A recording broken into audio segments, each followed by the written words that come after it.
कानपुरा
सद्गुरु श्री प्रह्लाद भज मन सद्गुरु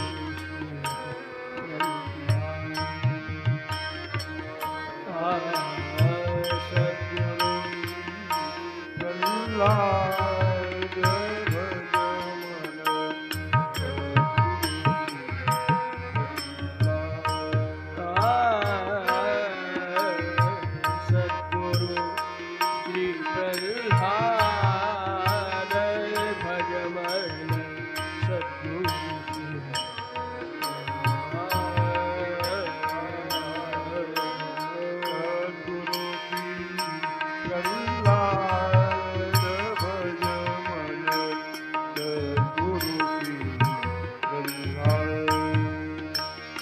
सद्गुरु श्री प्रह्लाद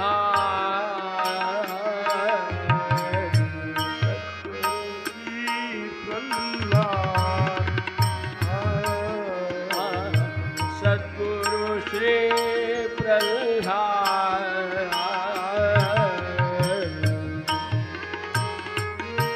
प्रह्लाद भज मन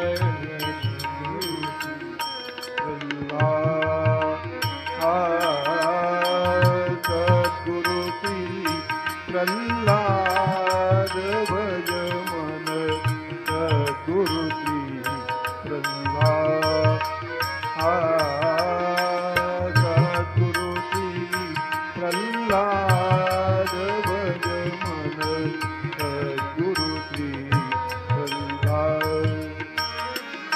सद्गुरु श्री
प्रह्लाद भज मन सद्गुरु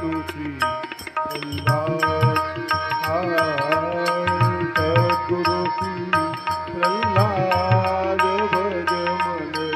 सद्गुरु श्री प्रह्लाद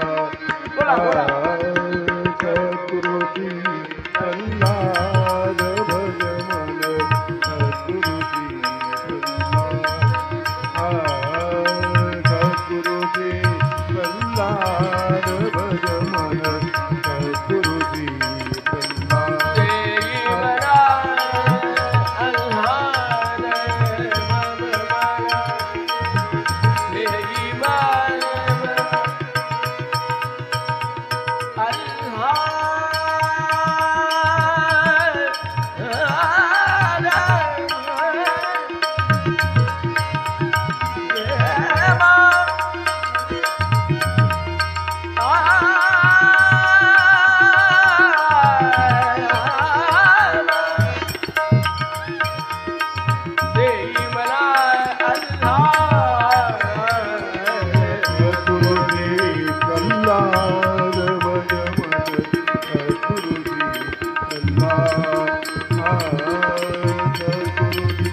हरि ओम स्वस्ति श्री गणेशाय नमः, श्री सरस्वत्यै नमः, श्री गुरुभ्यो नमः, श्री सद्गुरु सीताराम। गणेश शारदा सद्गुरु संत सज्जन कुलेश्वरो सर्वहिमाधार भुवीरु सद्गुरु रूपे श्रीराम। माझे आराध्य दैवत परम गुह्य गुह्यातीत गुह्यपणाची मात नचले जे यो जातो मरुदंशयक्षितितले संबोधयन् सज्जनान् ग्रंथम यो रचयन् सुपुण्यजनकम् श्रीदासबोधाभिधम् यः कीर्त्या पठनेन सर्वविदुषां स्वान्तापहारि सदा सोऽयं मुक्तिकरक्षितौ विजयते श्रीरामदासो गुरुः। सकलभुवनमध्ये निर्विशेषं निरीहं विधिहरिहरवेद्यं योगिभिर्ध्यानगम्यम् जननमरणभीतिभ्रंशि सच्चित्स्वरूपम् सकलभुवनबीजं ब्रह्मचैतन्यम्।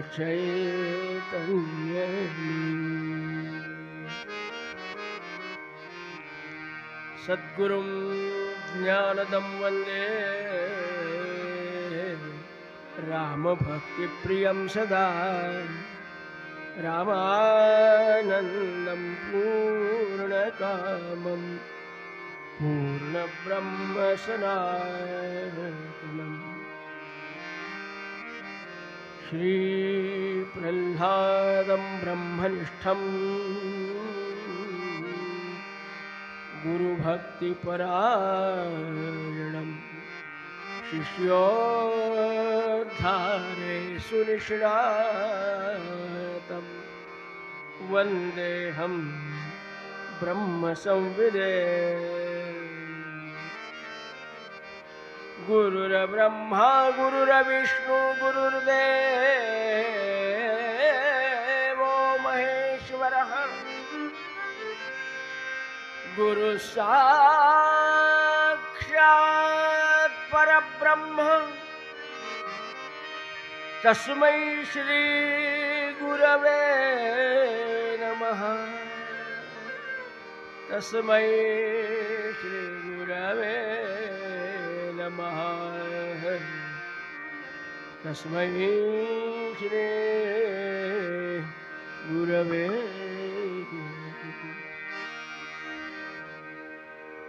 जानकी जीवन स्मरण जय जय राम। महारुद्र हनुमान की जय। समर्थ राम राम स्वामी महाराज। अनंत कोटि ब्रह्मांड नायक राजाधिराज सच्चिदानंद सद्गुरु श्री ब्रह्म चैतन्य रामानंद प्रहलाद महाराज की जय।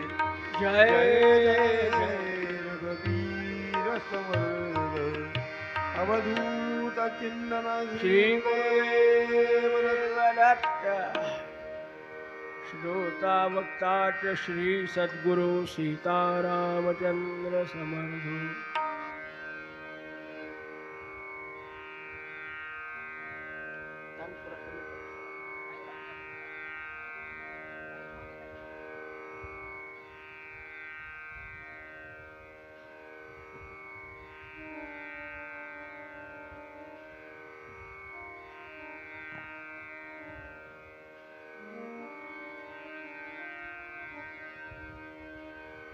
कालपर्यंत आपण समर्थ सद्गुरू प्रल्हाद महाराजांच्या त्यांनी केलेल्या तपस साधनेचं फळ आपण पाहिलेलं आहे की प्रल्हाद महाराजांनी सांगून टाकलं की यापुढे अनुग्रह रामानंद महाराजांनी की यापुढे अनुग्रह देतील प्रल्हाद बुवा, त्यांच्यामध्ये माझ्यामध्ये कोणी फरक करू नये। आणि तो बाळाभाऊ मिस्त्रीचा प्रसंग आपण कालच्या डोळ्यासमोर आणा म्हणजे लक्षात येईल। प्रल्हाद जाण बाळा त्यांनीच आदेश काढला होता। एका शिष्याला गुरुपदी आढळ करून बसवणं हा गुरुच्या जीवनातला सुद्धा एक महत्वाचा भाग आहे। शिष्याद इच्छेत पराजय या पद्धतीनं प्रल्हाद महाराजांची साधना तपश्चर्या उपासना त्याग आणि वैराग्य काय काय दिसलं आपण काल।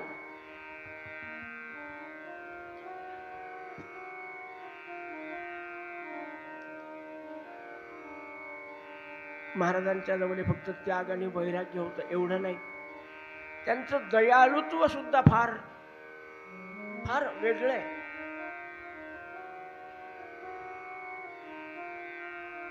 देवे भक्त कोण वधिला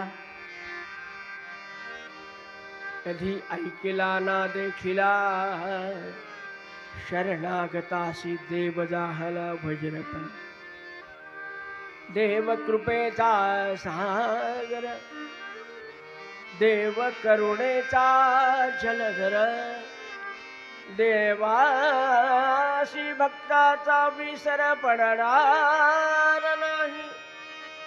पण यापेक्षा सुद्धा देती घेती देव असती कृपाळू संत म्हणे बेटे।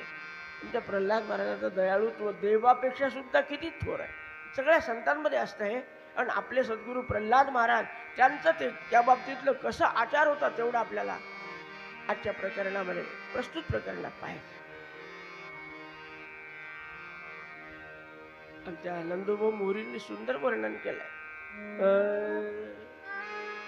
दीन दयाळू नाथ कृपाळू दीन दयाळू नाथ कृपाळू भूवरी अवतरले अमाहे राम प्रभु गमले अमाहे राम प्रभु गमले अमाहे राम प्रभु गमले। किती वानू त्या थकली रसना किती सांगा या अघटित घटना किती वानू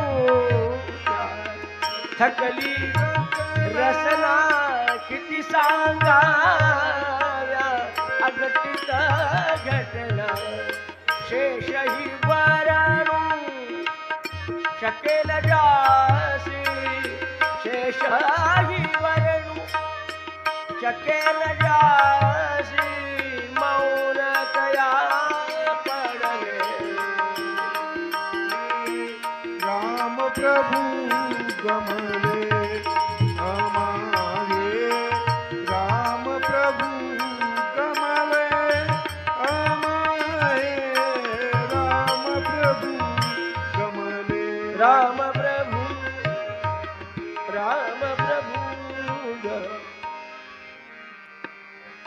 औदार्याच्या बाबतीत रामप्रभूचं वर्णन फार विषय वाढेल म्हणून सांगत नाही, पण किती दयाळू असतो आमचा राम सुद्धा, फार दिनाचा दयाळू, मनाचा मवाळ.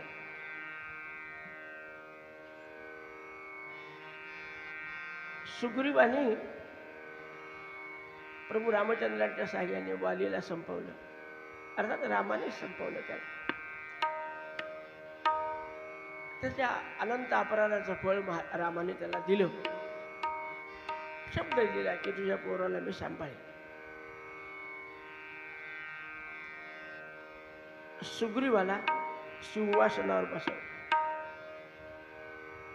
किष्किंधा नगरीचा राजा करून टाकला, 18 पद्म वानर सेनेचा अधिपती बनला. स्वप्नात विचार केला नव्हता माझा ज्येष्ठ बंधू असताना मला सिंहासनावर बसायला मिळेल, पण ऐश्वर्य, वैभव, लौकिक सगळं काही मिळाला कोणाच्या कृपेने? रामाच्या कृपेने. आणि लगेच 18 पद्म वानर सेना घेऊन इकडे 18 पद्म वानर सेना घेऊन सुग्रीव प्रभू रामचंद्राच्या पायावर, राजाधिराज रामचंद्र महाराज. महाराज, हे सगळं आपल्या कृपेचं फळ आहे. स्वप्नात सुद्धा काही वाटलं नव्हतं एवढं मला मिळेल, एवढं आपण मला दिलेलं आहे. आता बस तवाज्ञाकारेण प्रभू, हे सगळे आणलेले आहेत ना, सर्वे युद्ध विशारदा. कोण? हे 18 पद्म वानर युद्ध विशारद आहेत, आणि यांच्यावर एका पैशाचा खर्च नाहीये. तुम्ही आज्ञा द्या की ताबडतोब आक्रमण करतील. जानकीचा शोध लावून ज्याने पळवून दिली त्याच्या चिंध्या करायला वेळ लागणार नाही. आज्ञा द्या, मला रामाचं दयाळुत्व सांगायचं, आणि त्याच्या पुढे प्रल्हाद महाराजाचं सांगायचं आपल्याला. राम म्हणले, सुग्रीवा सगळं बरोबर आहे, तू आत्ता जाऊ शकतो, सीतेचा शोध लावू शकतो, बरं, पण तेवढं फारसं गरजेचं नाही आहे. आज पावसाळ्याला सुरुवात झालेली आहे, आणि हे 4 महिने युद्ध करण्याला, फिरण्याला योग्य नसतात. आणि दुसरी गोष्ट अशी आहे, कितीतरी वर्षामध्ये तुला प्रापंचिक सुख मिळालेलं नाही. अरे, स्वतःची पत्नी त्या रावणाने पळून नेली, रामाला त्याचं काही नाही, आपलं दुःख झाकून ठेवायचं आणि दुसऱ्याच्या दुःखावर पांघरून घालायचं. तू प्रापंचिक सुख काही मिळालंच नाही तुला, कधी राज्यावर बसायला मिळालं नाही, कधी तुझ्या पत्नीचा उपभोग त्यांनी घेतला आतापर्यंत. आता तू 4 महिने आनंदाने सगळ्या सुखांचा आस्वाद घे. एक लक्षात ठेव की आपण संकल्प केला आहे की रामाच्या, जानकीच्या शोधासाठी मी कार्य करीन, लक्षात ठेव. आणि 4 महिने आटोपल्यावर तू ये, मग पुढचं पुढे पाहू. म्हणजे जानकीचा शोध घेणं रामाला गरजेचं नव्हतं का? रामाला एक माहिती आहे की जानकी अग्निशिखा आहे, कोण तिला स्पर्श करू? रावण काय, कोणीच नाही करू शकत.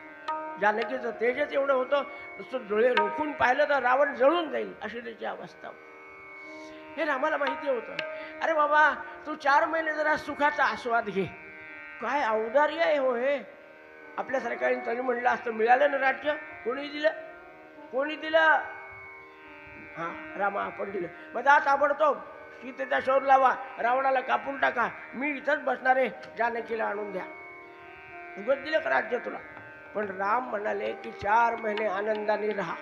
हे रामाचं औदार्य आहे. आमचे प्रल्हाद महाराज त्याच्या पुढे गेलेले आहे. 1-2 उदाहरणं पाहू, फार नाही पाहू शकत वेळेच्या बंधनात. एखादं उदाहरण,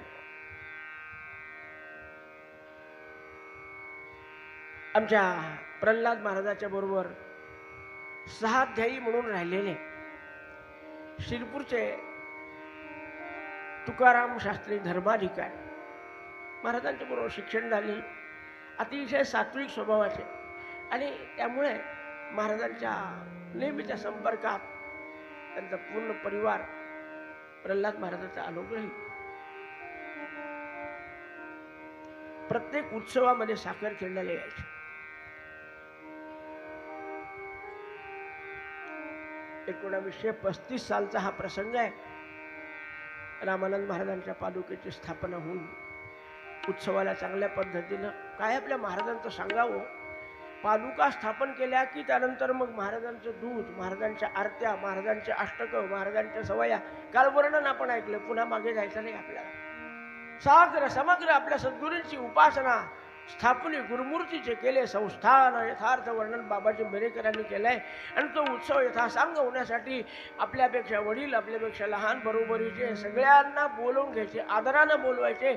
महाराज उत्सवाच्या आधी स्वतः जाऊन निमंत्रण द्यायचे. शेकडो लोक यायचे. तुकाराम गुरु आलेले. उत्सव आनंदात साजरा झाला.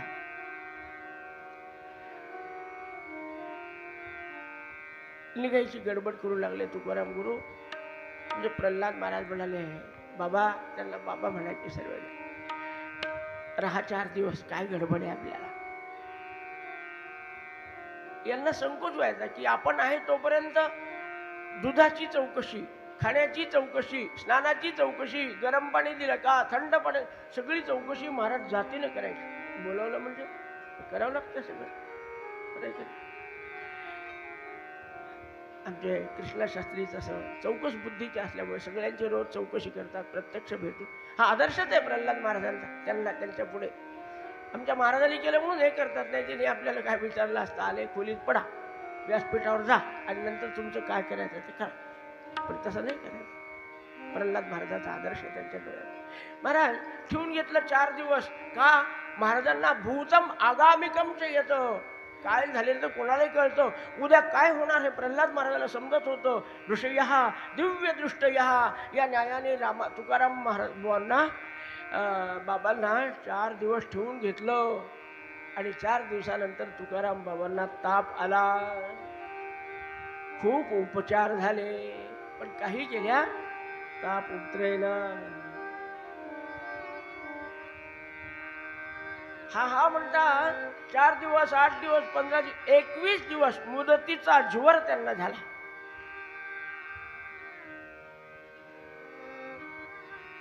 औषध उपचार चालू आहे. आणि सांगायची गोष्ट अशी, त्या काळात साखर खेरड्यामध्ये हारही मिळत नव्हता आणि फळही मिळत नव्हते महाराज.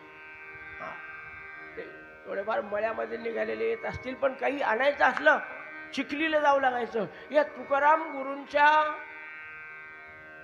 फलाहाराची व्यवस्था करण्यासाठी महाराज रोज माणूस चिखलीला पाठवत होते. काय संबंध होता? ज्याला आपण ठेवून घेतलं, जो आपला सहाध्यायी आहे आणि जो अत्यंत सात्विक आहे, सत्वशील आहे, अशांची व्यवस्था करणं हे आपलं काम आहे, ब्रीद आहे. आणि त्यामुळे त्यांना ठेवून घेतलं. 21 दिवस महाराजांचा सगळे दौरे रद्द. महाराज मुक्कामाला त्यांच्या बरोबर जवळ बसायचे, घंटा नामस्मरण करायचे तुकारामबाचं. आपलं कोणीच नाही असं वाटतं कामा नाही. तुकाराम बाबांचा स्वभाव तसाच होता की माता रामो मत्पिता रामचंद्र. प्रल्हाद महाराजांच्या बाबतीत त्यांचा हा भाव होता. 21 दिवसानंतर जेव्हा ताप उतरला, स्नान, खाणं पिणं व्यवस्थित सुरू झालं. आज मात्र महाराजांची पायावर डोकं ठेवून तुकारामांनी परवानगी मागितली, महाराज आता येऊ द्या मला. अहो, माझ्यासाठी किती केलं तुम्ही. माझ्या घरातल्या मंडळीने सुद्धा एवढं केलं असतं असं वाटत नाही मला. जवळ बसून राहतो ते 2-2 तास सकाळ संध्याकाळ. माझ्यासाठी फळं चिखलीहून आणत होत. काय काय केलं आपण हे माझ्यासाठी. बाबा, तुमच्यासाठी काही केलं नाही. ते रामानंद महाराज बसलेले आहेत ना, ते जसं सांगतात तसं मी करतो. मी त्यांचा दास आहे. पहा काय कमाल आहे हो. आणि इतकं करून नुसतं निरोप दिला नाही, त्यांना बरं वाटावं म्हणून अभिषेक केला असेल कबूल महाराजांनी. महाराज कबूल काय करावं लागतं, यांना सेंड ऑफ द्यायचं असेल. आमचे प्रल्हाद महाराजांनी रामानंदांना अभिषेक करून महानैवेद्य करून 1 महिना पुरेल एवढा शिदा त्यांना बांधून दिला. किती वानू त्या थकली रसना. अरे किती सांगाव्या अघटित घटना. असे अनेक प्रसंग आहेत. जेव्हा जसे जसे आपल्याला कथाकाराने घेतले तसे तसे घ्यावे लागतील. मला खूप माहीत असले तरी कथाकारासमोर बसलेले आहेत, त्यामुळे त्यांच्या क्रमानं आपल्याला जावं लागेल. आपल्याला पहिल्या दिवशीच्या वर्णनात आपण ऐकलंय की महाराजांची एक आत्याबाई सरस्वतीबाई, जिचं नाव होतं, जिला धोंडाबाई असं म्हणत होते, ही तुकाराम पंत अंजनकर यांना देण्यात आलेली. या तुकाराम पंतांचं वय आता 80 वर्षाचं झालं. त्यांनी एकदा महाराजांना विनंती केली की महाराज, आपल्या घरी तुमचा भागवत सप्ताह व्हावा. खरं म्हणजे महाराज असे भागवत करत नव्हते, पण जो अत्यंत नम्रतेनं, अत्यंत तळमळीनं किंवा महाराजांच्या मुखातून ऐकल्यानंतर आपल्याला थोडं तरी वैराग्य प्राप्त झालं पाहिजे, आपल्या मनाचं उन्नयन झालं पाहिजे, मला काहीतरी पुढचा मार्ग मिळाला पाहिजे, माझ्या साधनेमध्ये गती आली पाहिजे, अशी ज्याची इच्छा असायची त्याच्याकडेच महाराज भागवत रामायण करायचे. त्याचं कोणालाही विचारा किती भागवत केले महाराजांनी, बोटावर मोजण्यासारखे. आता तुकाराम पण आत्या मामीकडे, आत्याकडे मावशीकडे जायचं, मामाकडे जायचं आहे. ठीक आहे, आता यांची इच्छा आहे आणि खरंच भागवत ऐकलंच पाहिजे. ऐकायची इच्छा आहे तर मग आपण जाऊ, ठरलं. आणि त्याप्रमाणे महाराज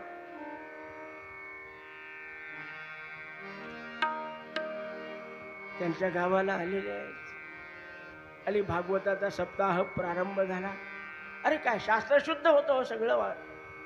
आदौ स्वर्ण आश्रम वर्णिता क्रिया कृत्वा समासारित शुद्ध मानस समाप्य तत्पूर्व मुपात्त साधन समाश्रयेत सद्गुरुम आत्मलब्धये.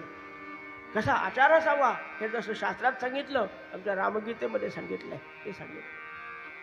आदौ सुवर्णाश्रम वर्णिता क्रिया, 4 वाजता उठून आपलं नित्यान्नी करून संध्या सूर्योदयानंतर ब्रह्मयज्ञ हे सगळं करून महाराज स्वतः संहितेला बसायचे 7:30 वाजता. त्यालावर दूध घेऊन बसले की 11:30-12 पर्यंत संहिता चालायची. आपल्याकडे संहिता पारायण कसं करतात मी व्यासपीठावरून सांगणार नाही, पण प्रल्हाद महाराजांच्या मुखातून संहिता ऐकायला तुकाराम पंत बसायचे. घरातले 4 माणसं संहिता ऐकायला सुद्धा खूप ताकद लागते. त्याचं कारण काय असतं, शब्दाचं ज्ञान नसतं आणि नुसतंच ऐकावं लागतं. तिथे फक्त शब्दाची ताकद आपल्या कानामध्ये जावी, आपल्या मेंदूवर त्याचे आघात व्हावेत, एवढाच एक भाव असतो त्याच्यामध्ये. अर्थ समजत नाही प्रत्येकाला. भागवताचा अर्थ समजेल का? अरे विद्यावताम भागवते परीक्षा. थट्टा आहे का भागवत सांगणं? विद्यावताम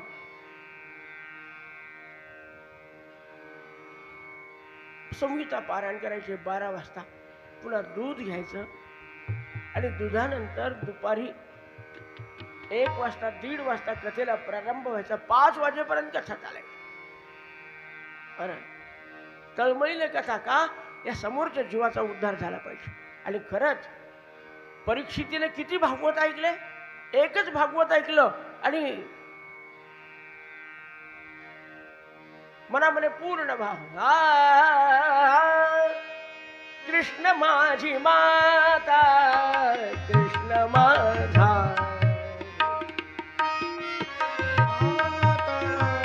कृष्ण माझा, कृष्ण माझी माता, कृष्ण माझा, बहीण बंधू चुलता,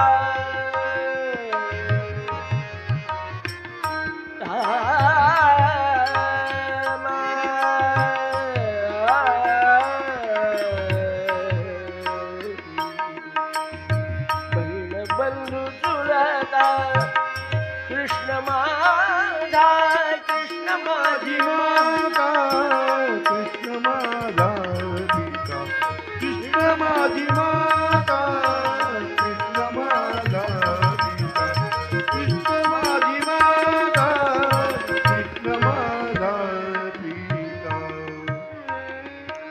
संहिता वाचताना तुकाराम पंताचा एक नातू, एक 7-8 वर्षाचा नातू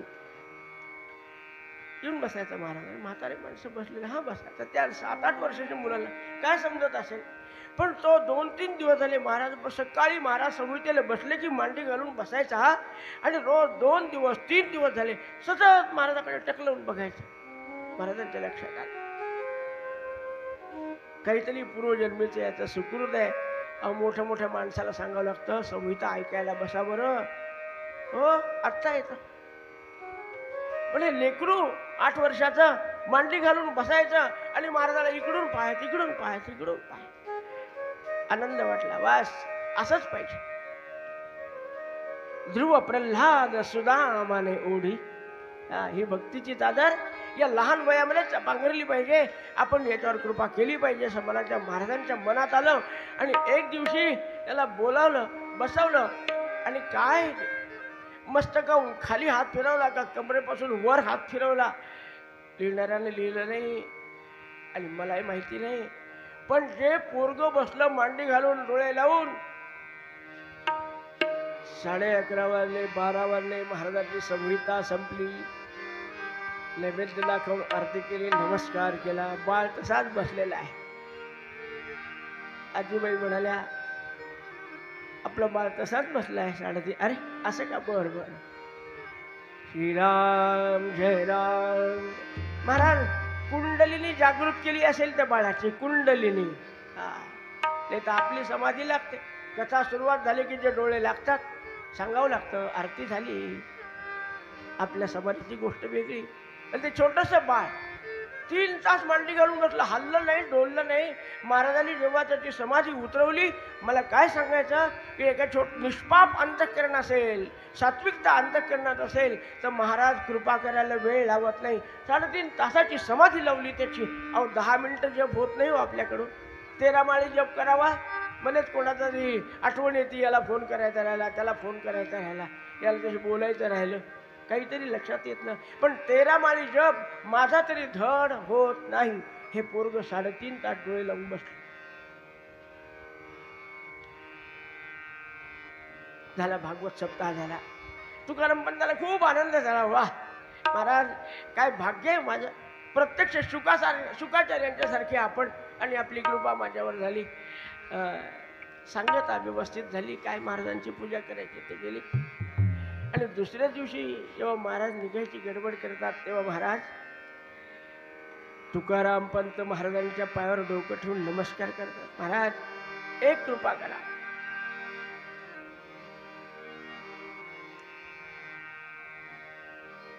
मला संन्यास द्या. काय? हो, 80 वर्षाचा म्हातारा, मला संन्यास द्या.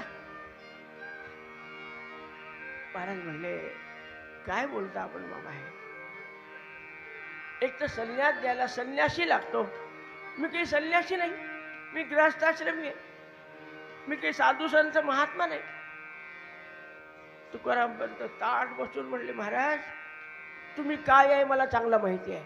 अहो संन्यासाला लाज वाटेल असा आपला आचार आहे, अशी आपली वृत्ती आहे, अशी आपली साधना आहे. मी ओळखतो आपल्याला, नाही म्हणू नका, या जीवाचा अवहेर करू नका.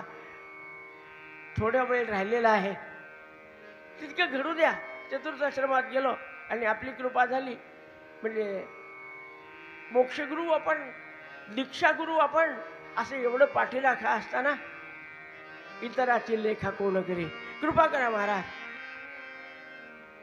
महाराजांनी रामानंद महाराजांचं स्मरण केलं आणि काय त्या सगळ्या पद्धती माहिती होत्या. संहिता मुखोद्गत, याज्ञिक मुखोद्गत. त्यांना काय संन्यासाचे मंत्र शिकायसाठी तुमच्यासारख्याला बोलवलं नव्हतं. काय कपडे भगवे केले, त्यांच्या अंगावर दिले, संन्यास दिला. आणि दुसऱ्या दिवशी संन्यास घेतल्यानंतर तुकाराम पंत श्रीराम, जीवाचा उद्धार झाला. काय ताकद असते, अंतःकरण शुद्ध असावं. आमचे महाराज त्याचे सगळे पाप स्वीकारतात आणि त्याचा उद्धार करतात. तुकाराम पंताचं सगळं जाळून त्यांचा उद्धार केला. एकाच भागवत सप्ताहात, एकाच दिवसाच्या संन्यासामध्ये त्यांच्या जीवनाचं कल्याण.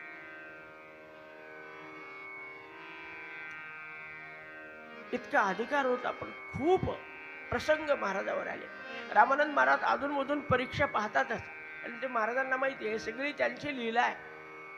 संकट आणणारे तेच आहेत आणि संकटातून बाहेर काढणारे तेच आहेत. एक दिवशी काय झालं, 1937 सालचा प्रसंग आहे बाळा.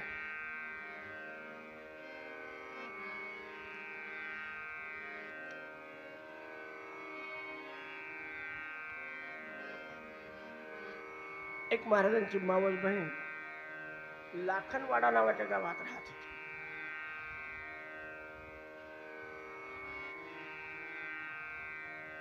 काय निरोप आला असेल, गंगाबाईची इच्छा असेल म्हणून गंगाबाईला बरोबर घेतलं, भागू मावशीला बरोबर घेतलं, दादी नानी बरोबर घेतल्या, जिजीमाय बरोबर आहे.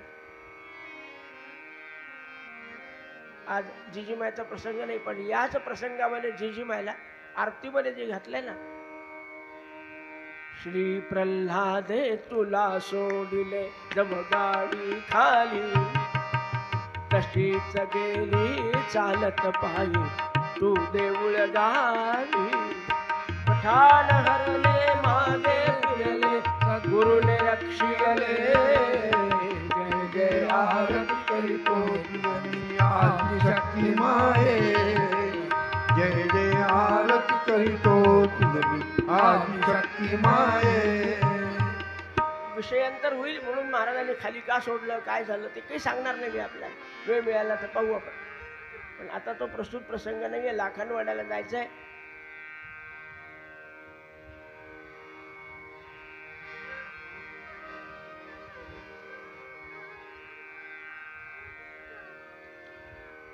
बैलगाडीमध्ये प्रवास सुरू झाला.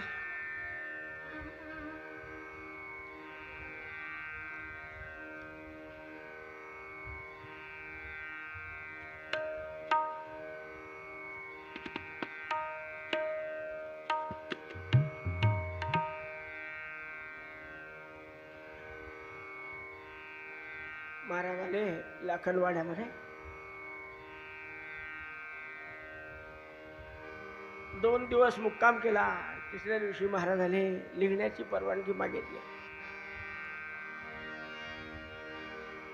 आता महाराजांसारख्यांनी 2 दिवस मुक्काम केला म्हणजे खूप झाला. आपल्याला त्यांच्या बाकीच्या व्यापाच्या दृष्टीने जास्त आग्रह करता येत नाही म्हणून त्यांना मूक संमती दिली. पण नैवेद्य वैश्वदेव सगळं सत्कार गितकार करेपर्यंत दुपारचे 2-3 वाजून गेले असतील. आणि महाराज आता निघणार.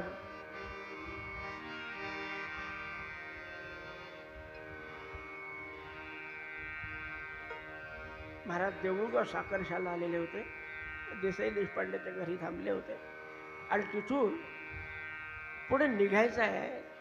तर देसाईंनी महाराजांना विनंती केली, महाराज संध्याकाळची वेळ झालेली आहे, रस्ता फारसा चांगला नाही आहे, घनदाट अरण्य आहे आणि काही वन्य श्वापन संचार करतात. महाराज म्हणाले सगळं लक्षात आहे, गडी माणूस चांगला आहे, जबरदस्त बरोबर आहे, काही काळजी करू नका, वेळेच्या आत आम्ही पोहोचतो. आणि महाराज निघालेले आहेत. 2 कोस अंतर निघून गेलं. गाठला सोहीकडे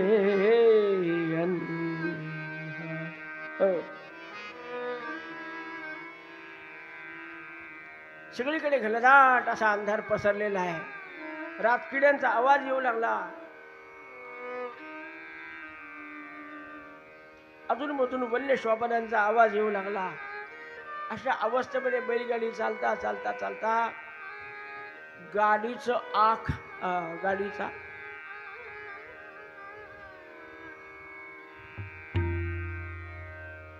चाकाची धाव पडली. महाराज त्या चाकाला बरेच जोड असतात.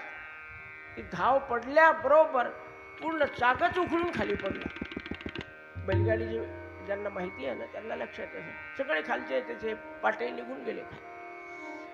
आता इतक्या रात्र खूप झाली नव्हती तरी अशा घनदाट अरण्यामध्ये असा प्रसंग, सगळ्या महिलाच आहेत, एकच गडी बरोबर आहे आणि प्रल्हाद महाराज. त्यांनी गंगामाईला सांगितलं, माय घाबरू नको, बरं आहेत आपले रामानंद महाराज, मी देऊळगावला जाऊन दुसरी गाडी घेऊन येतो.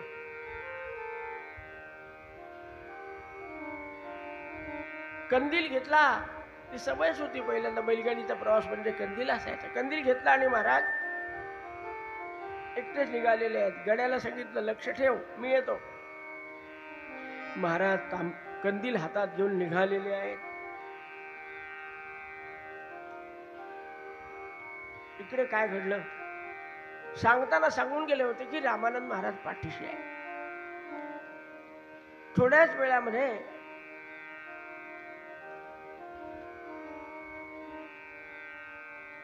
बैलांच्या गळ्यातल्या घागरमाळाचा आवाज ऐकू आला आणि एक पांढऱ्या शुभ्र बैलांची गाडी जमली, समोर येऊन उभी राहिली आणि त्या गाडीवर बसलेला मनुष्य आत येऊन बैलगाडी जवळ येऊन विचारतो, गंगामाय आहे का आत? अगदी परिचित माणसासारखं विचारतो, आहे का गंगामाय? आणि कुठे गेले प्रल्हाद तात्या?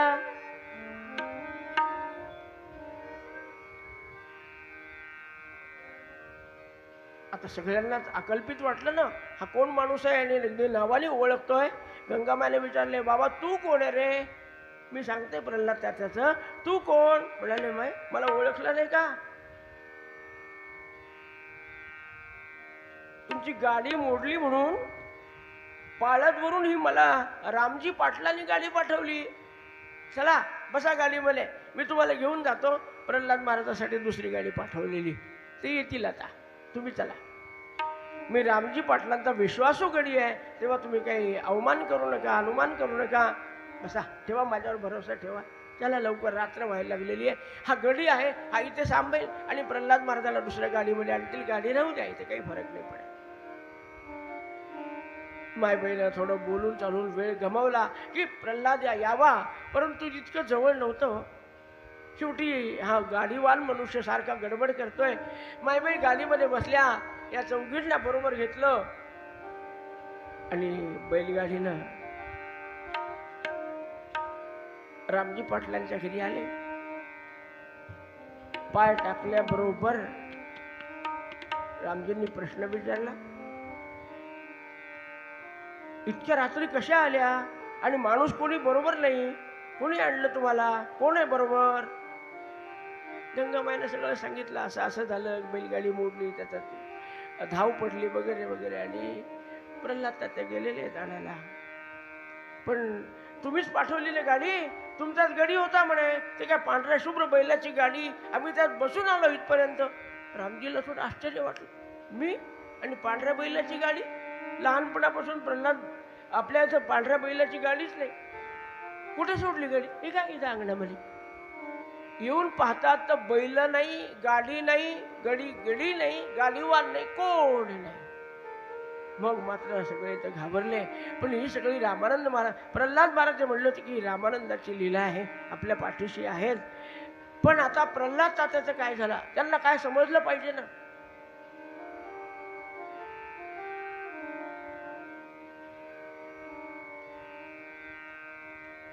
इकडे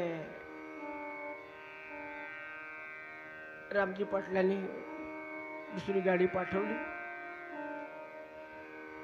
इकडे महाराज गेलेले होते बैलगाडी आणायला. तिकडून एक गाडी आली, पण बैलगाडी जवळ कोणी नाही. आपले प्रल्हाद महाराज आले, दोन्ही बैलगाड्या आल्या, पण गाडीमध्ये कोणीच नाही. कुठे गेली गंगामाय? गंगामाय गंगामाय. महाराज इकडे तिकडे आवाज देतात, गंगामाय सापडत नाही. गडी कुठे गेला? गड्याला आवाज दिला, गडी पण अदृश्य. त्याला काहीतरी लघुशंका दीर्घशंका आली असेल, गेला असेल तो. आणि तितक्या वेळामध्ये हे सगळं घडलं प्रसंग. पण महाराज तिथेच उभे राहिलेले आहेत. दोन गाडीवान होते, बैल होते. आश्चर्याची गोष्ट म्हणजे अशा अवस्थेत एक मोठी डरकाळी मोडून त्या ठिकाणी वाघ येऊन बसला.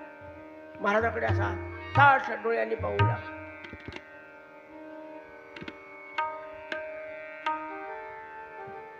डरकाळी फोडून मोठी एक, तेथे वाघ आला आकस्मिक.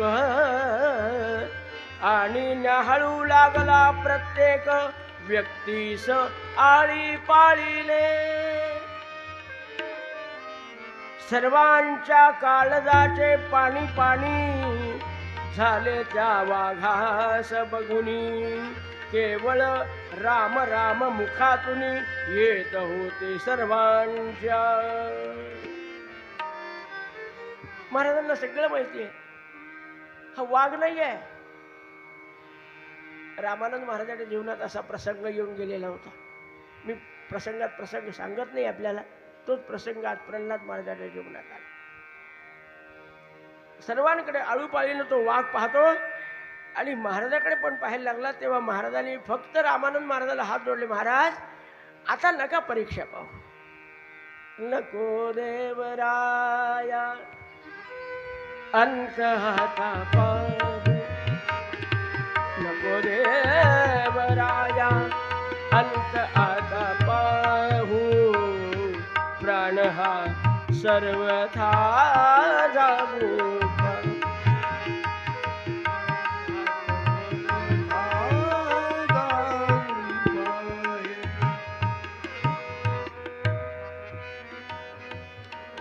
महाराजांच्याकडे पाहिल्यावर वाघाने एक पुन्हा टरकाळी मारली मारली ताडकन उडी मारली की वाघ अदृश्य झाला. बैलगाड्यामध्ये बसवला. गडी आला. गड्याने सांगितलं, गडी इकडे गेला होता तिकडे त्याला चकवा लागला, आपल्याला कोणीतरी बोलवता असा भात झाला आणि तो रानोमाळ फिरत बसला. पण प्रल्हाद महाराजांचा आवाज आल्या बरोबर ती अदृश्य शक्ती नाहीशी झाली आणि तो गाडीवान महाराजाजवळ आला, नमस्कार केला. असं असं घडल्याचं सांगितलं. महाराज म्हणले, जाऊ दे, तू नामस्मरण केलं नाही ना म्हणून असं झालं. चला आता. सगळे आले. महाराजांच्या मनात एकच आहे, ऐकून महाराज काही म्हणले, अश्रूंनी नेत्र दाटले, स्फुंद स्फुंदोनी म्हणू लागले, श्री गुरुराया काय हे, माझ्यास्तव झाला गाडीवान, रक्षिले मायबाई लागून, काय केले हे आपण, सद्गुरुराया दया घना, श्री गुरुराया.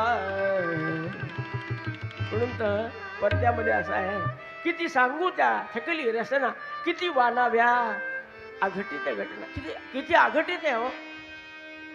अहो, वाघ आला एवढं जरी आपल्याला समजलं की मंदिराच्या मागे वाघ आला. आपल्या सगळ्यांचे श्वेतांबर असले तरी पितांबर व्हायला वेळ लागणार नाही. इकडे रामानंद महाराज म्हणून त्या वाघाला नमस्कार करायची काय मानसिकता असली पाहिजे. गुरु वाक्येषु विश्वासो नाम श्रद्धा. श्रद्धा या शब्दाची व्याख्या करताना गुरु वाक्येषु विश्वास.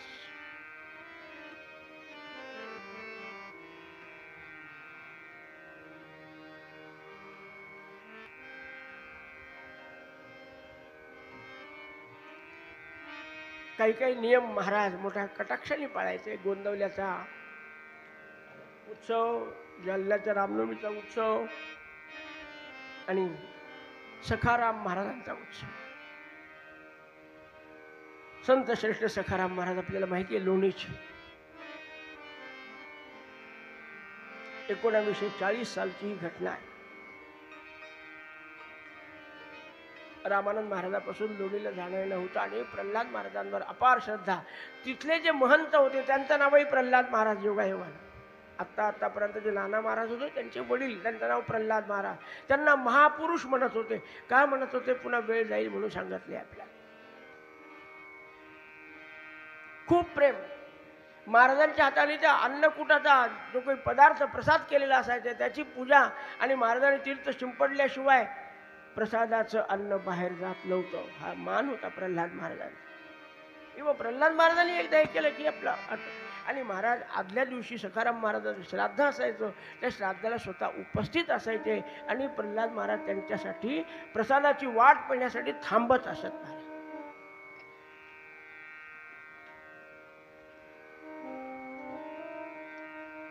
निघाले महाराज साखर खेळण्यावरून.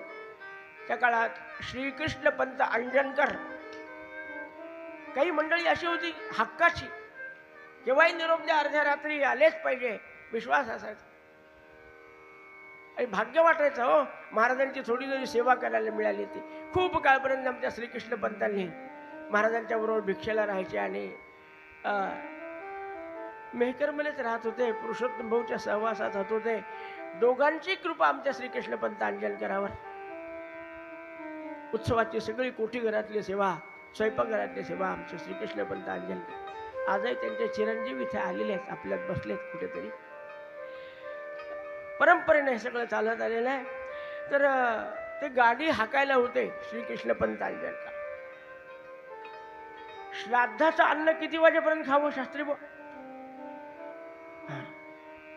सूर्यास्ताच्या आतच प्रसाद घेतला पाहिजे असा नियम आहे. आणि महाराज निघाले 2-4 गावाला थांबत थांबत थांबत. पण महाराज म्हणजे कसं असायचं हो? साखर सांडली की मुंग्याला निमंत्रण द्यावं लागत नाही. महाराज जिथं दिसले तिथं 10-20 लोक जमावायचे. आणि कोणी आला, अरे बरं झालं, नामस्मरण चालू आहे का, उत्सवाला आला होता का. आणि मग त्या नामाचं महत्त्व सांगताना किती वेळ जातोय माहिती नव्हतं. 3-4 गावात जाता जाता जाता एक संध्याकाळच्या वेळेला सोन्नो नावाचं गाव होतं. संध्या केली महाराजांनी तिथून आता पुढे जायचं. 3-4 किलोमीटर तिथून लोणी संस्थान आहे. अंधार व्हायला लागलेला आहे. सूर्यनारायण अस्ताचलाला जात आलेला आहे अशी अवस्था आहे. लोक सोडत नाहीत आणि महाराजांना कोणाचं मन दुखवत नाही. रामानंद महाराजांनी सांगितलेलं होतं ना, लोक संग्रह करायचा आणि त्यांना नामाला लावायचं. बहु मंदिरे स्थापिली, भक्त मंडळी जमविली, अन्नदाने तृप्त केली, गो ब्राह्मण, असं त्यांचं जीवन आहे.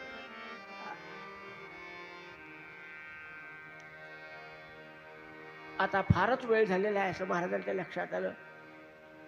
श्रीकृष्णाला सांगितलं, श्रीकृष्णा जरा बैलाला बोल, नाही तर असं कर बरं, तू थोडं मागे बैस, मी बैलाला सांगतो काय सांगायचं आहे. महाराजांचा दयाशीलता काय सांगावं. कधीही बैलगाडीत बसल्यावर महाराजांनी बैलाला मारू दिलं नाही.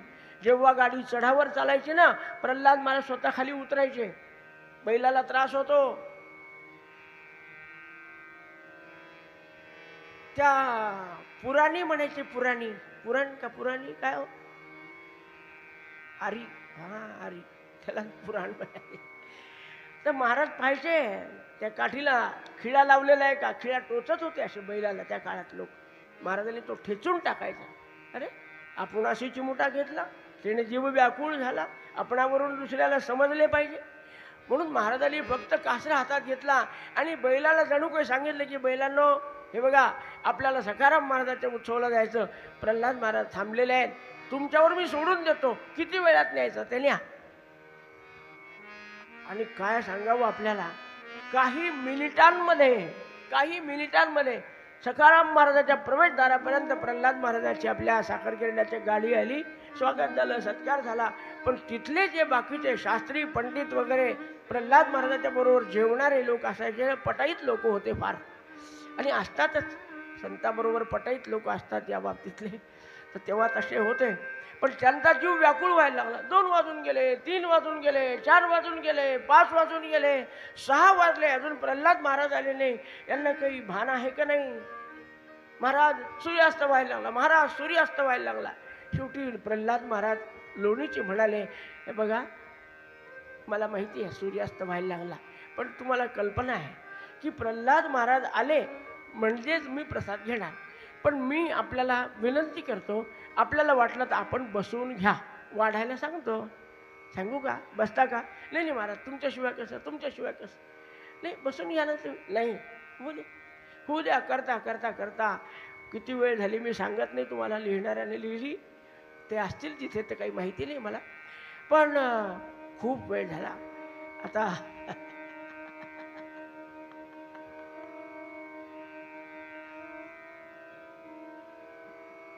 महाराजांनी सखाराम महाराजाला प्रदक्षिणा घातली, साष्टांग नमस्कार घातले. प्रल्हाद महाराजाला दोघांचं एकमेकाला नमो नमः झालं आणि आलोच सगळं नेसून. मला खरं म्हणजे खूप वेळ झाला. महाराज त्यांनी आपण आला यामध्ये आमचं पूर्ण समाधान आहे. जरा जेवायला बसले, पण काय सांगावं तुम्हाला बरं का, जुन्या लोकांना सगळ्यांना हा प्रसंग माहिती आहे. जेवायला बसले ना, सगळ्या 30-40 लोकांना भजे काय, वडे काय, पोळ्या काय, लाडू काय, खीर काय, अरे नाकातून बाहेर येईपर्यंत वाढत होते. पण हे जे 4 लोक होते, 4 होते का पंचम चार्ज होते माहिती नाही मला, पण ते लोक मात्र जेवायला बसलेले असताना त्यांना पहिलं जे वाढलं ते पुन्हा त्यांना भातानंतर काही वाढलं नाही. ते आवाज, मावशी, ए ताई इकडे ये, मला भजे वाढ. भजे कशाचे भजे, पोळीचा तुकडा वाढला नाही त्यांना. सगळ्यांचे जेवण होत आले. वत्सलाबाई या होत्या प्रल्हाद महाराजाची मंडळी, त्यांच्या लक्षात आलं, अरे या ब्राह्मणाला कोणी वाढत नाही. त्यांनी बाटली हातात घेतली, सगळं जे जे पाहिजे ते वाढलं. हे लक्षात आलं आणि मग वत्सलाबाईला ते म्हणाले, मायबाई तुम्ही होत्या म्हणून आज जेवण झाले, आम्ही आवाज देतो तरी कोणी वाढत नाही, आम्ही बोललेले यांच्या कानात जात नव्हतं का काय वाढणारे, सरळ जात होते.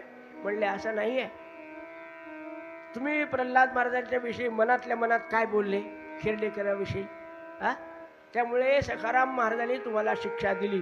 अरे सखाराम महाराज आणि प्रल्हाद महाराज वेगळे मानू नका, जा त्यांचे पाय धरा.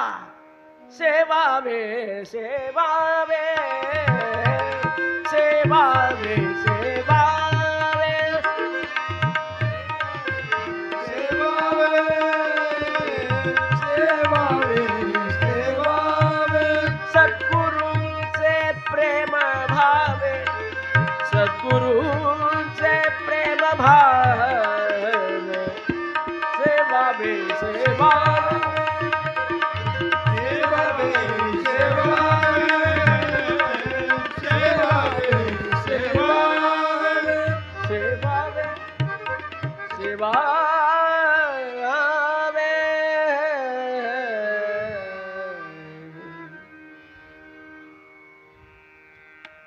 एकदा योगायोगाने महाराज सेंदूरजनला आले होते. या सेंदूरजनला उत्तमराव देशमुखांचे जे भाऊ होते, चुलत बंधू नारायणराव त्यांचं नाव. काय जुन्या काळामध्ये खूप पैसा संपत्ती शेती, थोडा अव्यवहारीपणा असला की संपायला काय लागतं बे,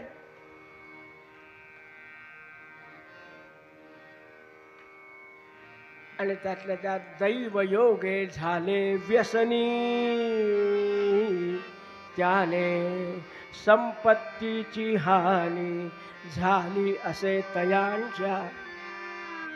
एकदा व्यसन मागे लागलं ना महाराज, एकच व्यसन असावं, हरिपाद सेवनम व्यसनम. बाकीचे सगळे व्यसन माणसाच्या जीवनाची माती करतात. वैभव निघून गेलं, कलत्र निघून गेलं, मंडळी निघून गेली महाराज, माहेरी निघून गेली मंडळी. 2 मुली होत्या, एकीचं नाव कमल, दुसरीचं नाव इंदू. या त्यांच्या मावशीकडे गेल्या निघून, रुक्मिणीबाई अंजनकर नावाच्या. महाराजांना हे सगळं सेंदूरजनला आल्यावर माहिती झालं. नारायणरावाला भेटले. व्यवहारात चुकला की काय घडतं, आपल्या घरच्या परंपरा आपण सांभाळल्या पाहिजे. आपण ज्या घराण्यात जन्माला आलो त्याचं काहीतरी ऋण आपल्यावर असतं, ते पाळलं पाहिजे, ते फेडलं पाहिजे. नारायणरावची अवस्था फार बिघडलेली पाहिली. महाराजांचं अंतःकरण द्रवीभूत झालं. मावशीकडे गेलेल्या दोन्हीही नारायणरावच्या मुलींना महाराजांनी बोलवून घेतलं. नारायणरावांना खूप उपदेश केला आणि त्या दोन्ही मुलींना आमचे प्रल्हाद महाराज साखर खिरड्याला घेऊन आले. पहा, स्वतःचा प्रपंच नाही केला, पण आमच्यासारखे हजारो लोकांचा प्रपंच प्रल्हाद महाराजांनी केला. पहा, आणि जिजीमाईच्या ताब्यात देऊन आईच्या मायेला त्या मुलींना वाढवलं.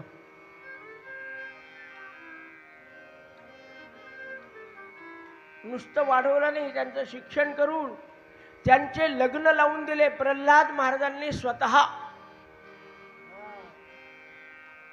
असं ती उदासीन जे संसारी, स्वतः संसारामध्ये उदासीन असणारे महाराज, किती लोकांचे प्रपंच उभे केले महाराज. त्या दोन्ही मुलींचे लग्न केले. एक मुलगी काटेकडे गेली, लोणारला, मल्हारराव काटेकडे. दुसरी एक आपशिंकरांकडे गेली. एकंदरीत त्यांचा वंश चालू आहे. एक साखर खेळण्यामध्ये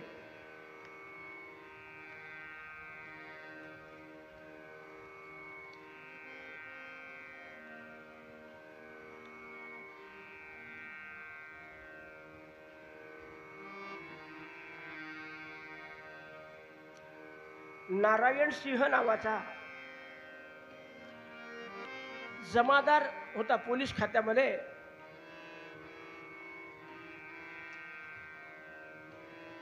निवृत्त झालेले आहेत.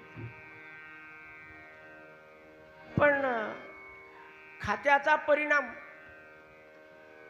पोलीसमध्ये मिलिटरीमध्ये माणसं असले ना, अहो लग्नाला जरी जायचं असलं ना कोणाच्या, कसं चालावं, तेच चाला. पण हे पोलीस खात्याचे माणसं लग्नाला जरी चालले तरी left right left right left right. परिणाम, हो परिणाम खात्याचा. आणि बोलण्यामध्ये पोलीस खात्याच्या लोकांना कुठं शिक्षण द्यावं लागतं का? एका मिनिटात किती शिव्या द्यायचं याच. बोलायची पद्धत त्यांची त्या पद्धतीची होती. आणि मग असे अवास्तव बोलणाऱ्यांना घरातले लोक सुद्धा कंटाळतात, म्हणत नाही पण कंटाळत असतात बरं का. लोकांनी लक्षात ठेवावं. म्हणून आमचे महाराज सांगून गेले, गोड सदा बोलावे, नम्रपणे सर्व लोक प्रिय भावे. त्यांचं बोलणं चालणं असं विचित्र असायचं. आणि पुढे पुढे माझा व्यसन लागलं. व्यसनात मनुष्य काय करतो काही सांगता येत नाही. थोडी जरी चूक झाली तरी बायकोला मारायची. कृष्णशास्त्री नारायण सिंगचं सांगतो, एक दिवशी खूप मारलं बायकोला.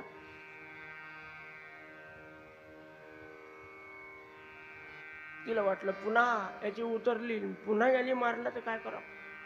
पळत पळत निघाली बिचारी आणि कोणाकडे आली, दीन दयाळू नाथ कृपा, दीन दयाळू नाथ कृपाळू, भूवरी अवतरले राम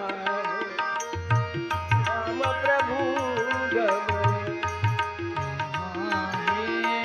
राम प्रभू गमने, राम प्रभू.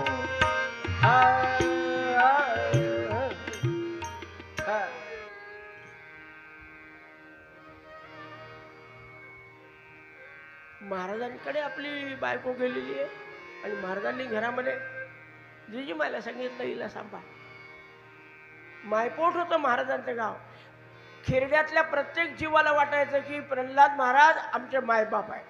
हा, निसंकोच कोणत्याही समाजाचा कोणत्याही जातीचा येऊ द्या, प्रल्हाद महाराजाला देव मानायचा महाराज. जसं देवाच्या मंदिरात सर्वांनी यावं, प्रल्हादाकडे कोणी यावं. वाजवला दरवाजा, महाराज मला सांभाळा, खूप मारलं मला. बरं बरं ठीक आहे, काळजी बघ. पण तो दुसऱ्या दिवशी त्याची उतरल्यावर आला. मग काय आजू आता तुला बोलून निघून गेला. महाराज राम मंदिरात रामानंदाकडे बसलेले होते. आला आणि गेला. काय हिंमत आहे बोलायची आणि महाराजांना विचारायची. काही दिवस गेले. एक दिवशी त्यालाच पश्चाताप झाला. आपल्या प्रपंचाची जबाबदारी महाराजांवर कशाला टाकली. आपण तर कधी महाराजांची सेवा केली नाही. एक दिवशी आला, महाराजांची शरणागती स्वीकारली. महाराज माझं चुकलं, यापुढे मी काही करणार नाही. ही संताची ताकद आहे. त्याला न बोलता न मारता त्याला त्याची चूक लक्षात आणून द्यायची. हे काम जगामध्ये फक्त संत करू शकतात महाराज, फक्त संत. पायटोली त्याची बायको, आनंदाने प्रपंच करा, रामाला विसरू नका, रोज दर्शनाला येत जा. आणि मग शेवटपर्यंत ते रामानंद महाराजांच्या उपासनेला येत होते महाराज. जोहार नावाची जी सवय येतो तोच म्हणायचा जमादार. मस्त जबरदस्त मान. असाच एक जयराम संपत नावाचा मनुष्य साखरखेड्याला राहत होता. हॉटेलचा व्यवसाय होता महाराजाचा. आज असे लहान मोठे प्रसंग आहेत, पण महाराजाचा स्वभाव मला आपल्या पुढे मांडायचा आहे. किती सांगू त्या अघटित घटना. आपल्याला आपल्या प्रपंचातले 4 माणसं नीट सांभाळता येत नाही हो. घरातल्या घरात आम्ही भांडणं करतो, याला काढून दे त्याला काढून दे, मी तुला काय समजतो तू मला काय समज. प्रल्हाद महाराज ज्याचा रक्ताचा संबंध नाही, नात्याचा संबंध नाही, जातीचा संबंध नाही, अशा लोकांना सांभाळून घेतात, ठेवतात, त्यांना मृत्यूपासून वाचवतात, त्यांना व्यसनापासून सोडवतात आणि रामनामाकडे लावतात. हे संताचं लक्षण प्रल्हाद महाराजामध्ये परिपूर्ण भरलेलं आहे अंशांशाने. हा जयराम संपत हॉटेलचं काम करणारा.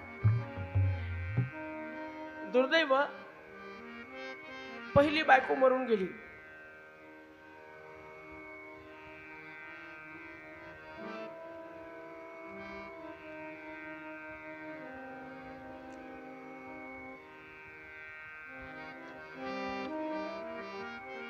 आता दुसरी बायको ती विधवा झाली. सखाराम पंत आणि त्या विधवेला पहिली एक पोरगी. यानं आपली खायची व्यवस्था झाली पाहिजे म्हणून केलं असेल लग्न करून आपलं. पण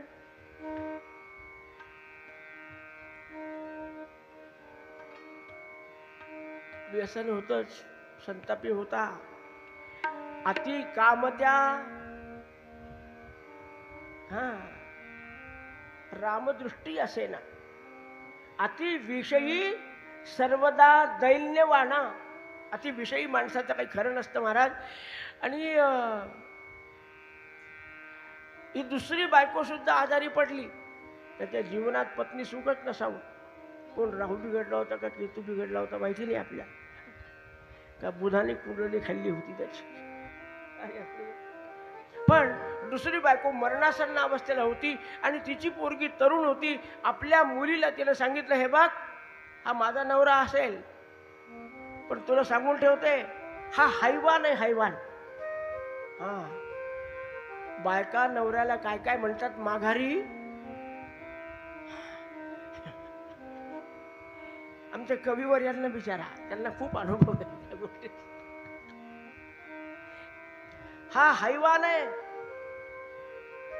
काय करील काही सांगता येत नाही. एखाद्या तुझ्यासाठी जर त्यांनी अतिप्रसंग करण्याचा प्रयत्न केला तर माझा माप इथे बसलेला आहे. कोण? प्रल्हाद महाराज. तू त्यांच्याकडे जा, याचा काही भरोसा नाही. माझे 4-2 दिवस राहिले, आता मी जाणार.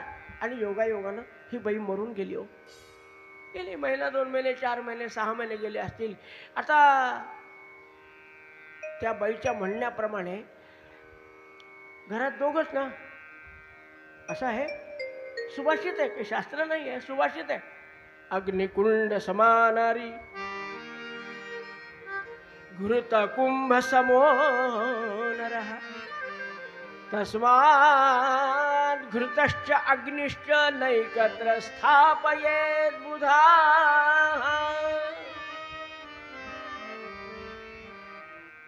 आणि एक दिवशी अपरात्री हा हैवान आपल्या मुलीच्या बाजेकडे आला. मनात काहीतरी वेगळा सगळा विचार असेल. ही बिचारी ताबडतोब सावध झाली. मी आत्ता येते म्हणून सांगितली आणि घराच्या बाहेर पडली आणि धावत धावत प्रल्हाद महाराजाचं मंदिर गाठलं. दरबार, महाराज मला वाचवा, मला वाचवा. काय झालं? सगळं सांगितलं, घडलं. ये ये ये. जिजी मायला उठवलं. जिजी, तिला तुझ्या जवळ घे झोपायला. अरे, हॉटेलवाल्याची पोरगी आणि जिजीमाय जवळ झोपायला, हे भाग्यवानच असले पाहिजे. निमित्त काही होऊ द्या. जिजीमाय कोण आहे आमची? या देवी सर्वभूतेषु मातृरूपेण संस्थिता. नमस्तस्यै नमस्तस्यै नमस्तस्यै नमो नमः.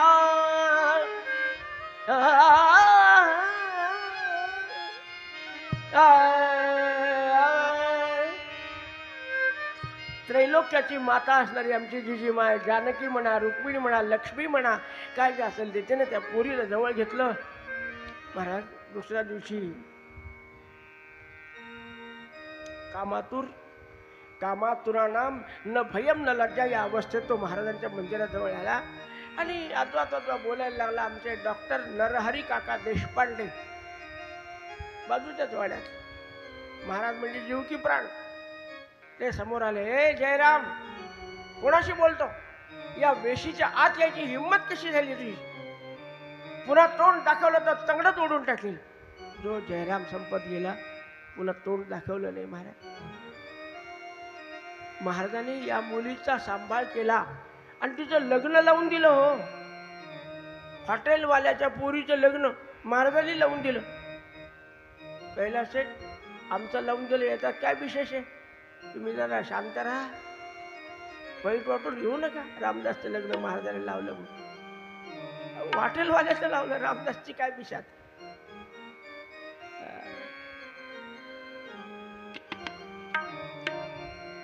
एकदा महाराज असे फिरता फिरता सेंदूरजनवरून, ते काय आहे आमच्या कवीचं सासूरवाडी सेंदूरजन आहे म्हणून पानोपाली सेंदूरजन नावाचं गाव आलं, तरी तुम्ही कंटाळा करू नका.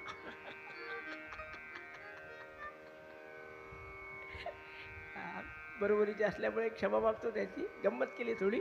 त्या सेंदूरजनला महाराज बैलगाडीवर जात असताना रानामध्ये एक विहीर होती. त्या विहिरीच्या कट्ट्यावर चढून एक बाई आपल्या पदराला मोठा धोंडा बांधून जीव देण्याच्या तयारी होती. ती महाराज प्रवासात चाललेले होते. बैलगाडीतून महाराजांनी पाहिलं, ए पोरी, ए बाई, ए बाळ, थांब थांब थांब.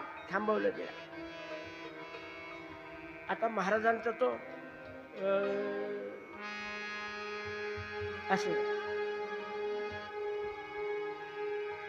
पांढरा शुभ्र धोतर नसलेल्यावर बाराबंदी घातलेली, वर त्याच्या कोट होता महाराजांचा, रामनामी बांधलेली, अंगावर उपरणं, हातात माळ, डाव्या हातात काठी. महाराजांनी ताबडतोब बैलगाडीतून उतरले. थांब थांब म्हणून तिच्या जवळ आले. अरे महाराजाचं रूपच पाहिलं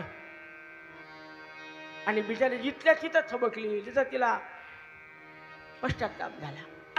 एवढा मोठा महात्मा, कोणतरी संत दिसतो, कोणीतरी महात्मा दिसतो. महाराजाकडे पाहिल्याबरोबर रूप पाहता लोचनी, अरे सुख झाले हो साजनी. आपला बाप धावून आला असं वाटलं आणि पायाला मिठी मारली. महाराज म्हणले, बा दुर्लभो मानुषो देह देहिनाम क्षणभंगुर तत्रापि दुर्लभम वैकुंठ प्रिय दर्शन.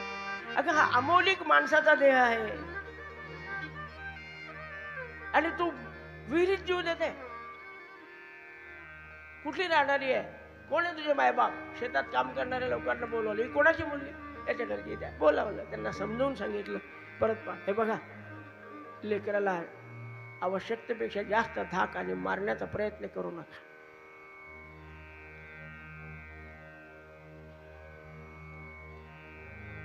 महाराज मग तिच्या घरच्या मंडळींना बोधून समजाविले. त्यांनीही वचन महाराजांना दिले चांगले वागण्याचे. तेव्हापासून ते येतो खेरड्याला सर्व उत्सवात आणि दर्शनाही येत असत. सवड मिळता तयांना पुढे सर्वांनीच भले. श्रीकडोनी नाम घेतले सकलांना तया महाराजे आपुले. वाटत होते ईश्वर. असे महाराजांनी गावाच्या गाव रामाच्या सेवेला आणि नामाला लावलेले आहेत.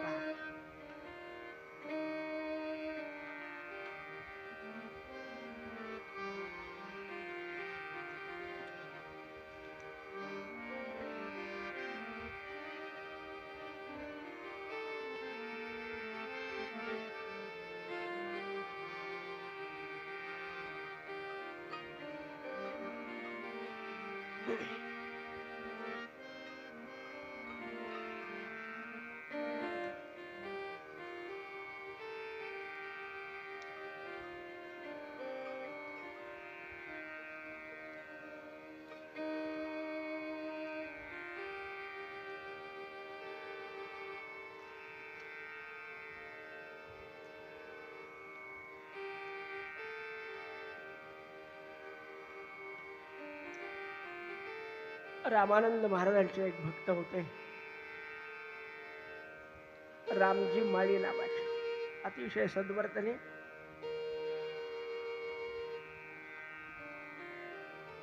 रामानंद महाराजांना खूप श्रद्धा रामजी माळी.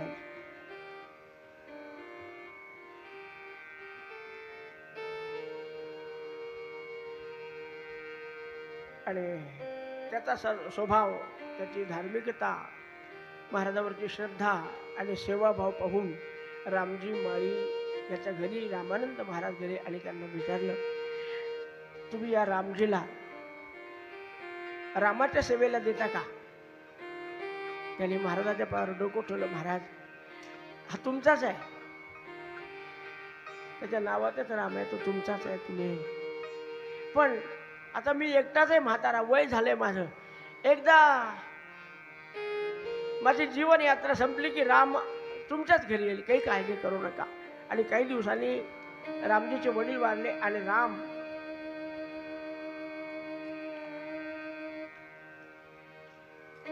महाराजांच्याकडे सेवेला राहिला. सेवा किती करावी. आणि महाराजांच्या घरातल्या प्रत्येकाचं वागणूक अशी होती, आपल्या घरात आलेला हा सगळा रामानंदासाठी आलेला आहे. आणि म्हणून स्वतःच्या भावासारखं, स्वतःच्या मुलासारखं गंगामाई त्या रामजीला माळी होता, त्याला सांभाळत होता. आणि तो प्रामाणिकपणे सगळे शेतीचे व्यवहार, बाजार हाट सगळं रामजी सांभाळायचा.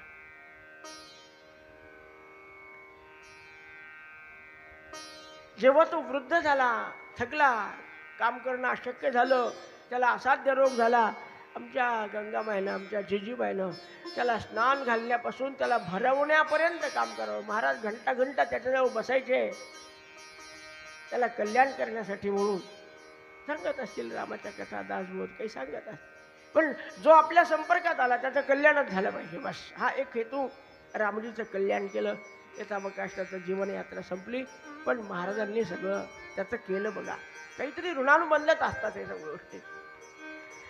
एक सिद्धांत तयार होतो.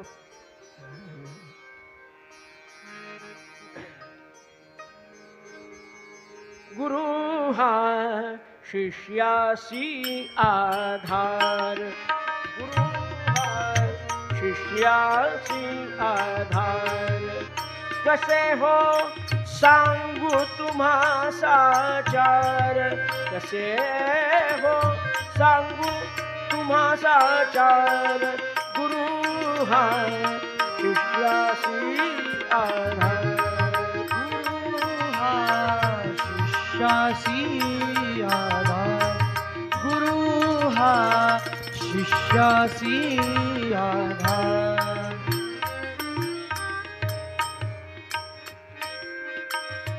खेरड्या माझी रामजी माळी, सेवा करीत असे तो त्यावेळी. केलेल्या सेवे पेक्षाही अनंत पट देणार. गुरु हा शिष्याचा आधार, गुरु हा शिष्याचा आधार, गुरु हा शिष्याचा आधार. धर्मा दगडू गवई नामे, शेत कर्म तो करीने माने. प्रसंग पडता भाजी भाकर, प्रसंग पडता भाजी भाकर, स्वतः त्यासी देणार. गुरु हा शिष्याचा आधार, गुरु हा शिष्यासी आधार, गुरु हा शिष्यासी आधार. जनाबाईची भक्ती पाहून प्रसन्न होती सद्गुरु चरण. जनाबाईची भक्ती पाहून प्रसन्न होती श्री गुरु आपण. अडचण काळी तिच्या गृही, अडचण काळी तिच्या गृही, धान्य शिधा देणार. गुरु हा शिष्यासी आधार, गुरु हा शिष्यासी आधार, गुरु हा शिष्यासी आधार. आपण राममाळीचं ऐकलं. एक धर्मा दगडू नावाचा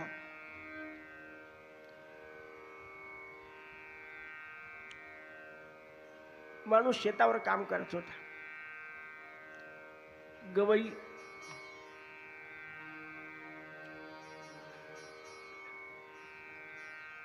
एकदा काय झालं,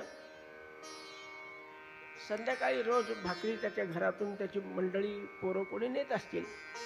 महाराजांच्या शेतावर खळ्याचं काम चालू होत आणि हा गडी प्रामाणिकपणे सगळी सेवा करून ते शेत सांभाळायचं, खळं करायचं, धान्य तयार करायचं, पोते भरायचे, महाराजांचे ते आणून टाकायचे, सगळे काम करत होतं. आणि एक दिवशी असं झालं की ज्या वस्तीत तो राहतो त्या वस्तीमध्ये जबरदस्त भांडणं झाले. एकमेकाच्या दगडं, काठ्या, कुऱ्हाडी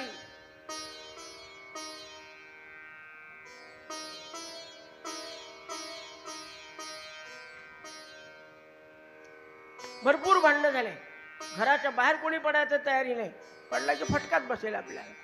परिणाम काय झाला, महाराजांच्या शेतावर असणारा हा गडी जो आहे, खळं टाकून घरी जाता येत नाही. बिचारा वाट पाहून पाहून पाहून तसा त्या राशीवर पडला, काही झोप लागली.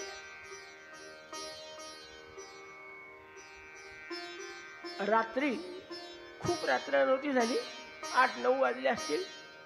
महाराज हातामध्ये सगळं भाजी भाकरीचं साहित्य घेऊन, हातामध्ये कंदील घेऊन आले आणि त्याला विचारलं, अरे धर्म्या, असं कसं झोपला रे तू उपाशी? रामाची सेवा करतो आणि उपाशी झोपतो का?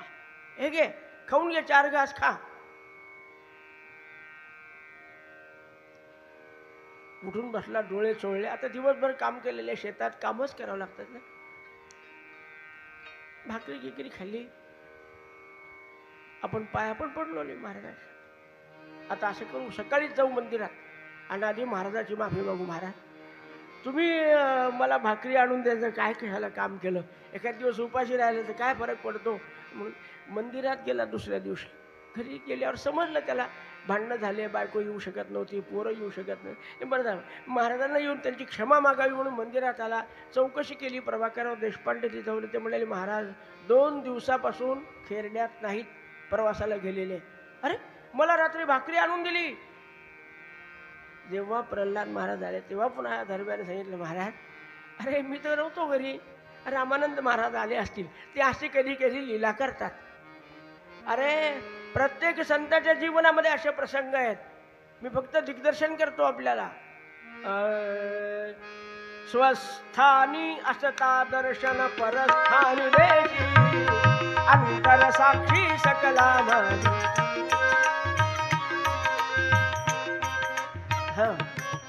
ब्रह्मचैतन्य महाराजांच्या जीवनातला प्रसंग आहे. स्वस्थानी असता दर्शन परस्थानी देशी. महाराज त्यांना भेटायला गेलेले, 2 रूप धारण केलेले आहेत. आज प्रल्हाद महाराज जिथे कार्यक्रमाला गेले तिथे कार्यक्रम चालू, इकडे रूप घेऊन आले याच्याकडे. आणि अजून प्रल्हाद महाराजांचे असे 2-4 प्रसंग आपल्याला ऐकायचे आहेत. कवीनं जिथे घातले तिथे आपल्याला आठवले की सांगू आपण, आपल्या हातात काय. हा प्रसंग इथे घडलेला आहे. एक म्हणजे सहृदयता. जो रामाची सेवा करतो त्याला सांभाळण्यासाठी महाराज काय काय करतात. आपण प्रामाणिकपणे रामाची सेवा करावी, गुरुची सेवा करावी, अगदी सगळी चिंता सोडून सेवा करावी. आणि आपल्यापेक्षा अनंत पटीने कसे सांभाळतात याचा प्रत्येकाने अनुभव घ्यावा, अशी कथा आहे. या साखरखेड्यामध्ये एक माळीनबाई आहे, जिचं नाव आहे जनाबाई आहे. 2-4 माळीने होत्या, टोपले घेऊन यायच्या. पण या जनाबाईचं वैशिष्ट्य, महाराजांनी भाजी घेऊ का न घेऊ, रामानंद महाराजांच्या पायरीवर टोपलं टेकवायचं, दर्शन घ्यायचं, महाराजाचं दर्शन घ्यायचं, मायबाईचं दर्शन घ्यायचं. महाराज ही भाजी आणली काय, मग घोळ असेल तर 2-4 गड्ड्या टाकून द्यायच्या, कोबी असली तर 1 खड्डा ठेवून द्यायचा. मग पाहिजे ते महाराजांनी ते घ्यायचं, तिला मागेल ते पैसे देऊन टाकायचे, काय धान्य लिहायचं, काय असेल नसेल. एकदा जनाबाई आजारी पडली, कितीतरी वर्ष हा नियम होता. महाराजांनी नुसता हात जरी टोपल्याला लावला ना तर जनाबाई म्हणायची, महाराज माझा धंदा होता, तुम्ही फक्त हात लावा. काय भावना असते हो. अरे संताचा हात काय करायचा, दृष्टी पडली तरी कल्याण आहे जीवाचं. खाण्यापिण्याची काय विशाल आहे. आली नाही जनाबाई बरेच दिवस. महाराजांनी विचारपूस केली, अरे जनाबाई दिसत नाही. सांगितलं गावातल्या मंडळींनी की महाराज ती जवळपास 8 दिवस झाले हो, तापाने फणफण करते. महाराजांचं मन कळवळलं. बिचारी भाजीतून जे 4 पैसे येतात, 2 पैसे येतात, त्याच्यावर आपल्या जीवनाची उपजीविका चालवते. आता ती 8 दिवसापासून आजारी आहे. काय होत असेल घरात तिच्या? लगेच एका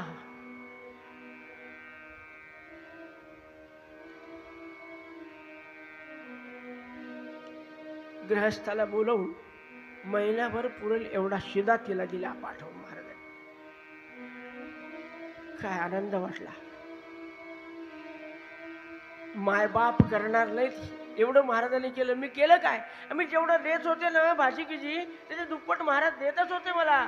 माझे काही महाराजांवर उपकार नाही, पण 1 महिना पुरेल एवढं. अरे मायबाप तरी करतो काय एवढं? खूप डोळ्याच्या अश्रू. तब्येत छान झाली, महाराजाकडे आली. महाराज, माझ्यासारख्याला तुम्ही शिदा द्यायचं काम केलं. अगं माझं काहीच नव्हतं, ते मला काही समजत नाही. घेतलं काय कमाल आहे. म्हणून आमच्या कविवर्णानं वर्णन केलंय. सद्गुरु प्रल्हाद समान न कोणी, सद्गुरु प्रल्हाद समान न कोणी.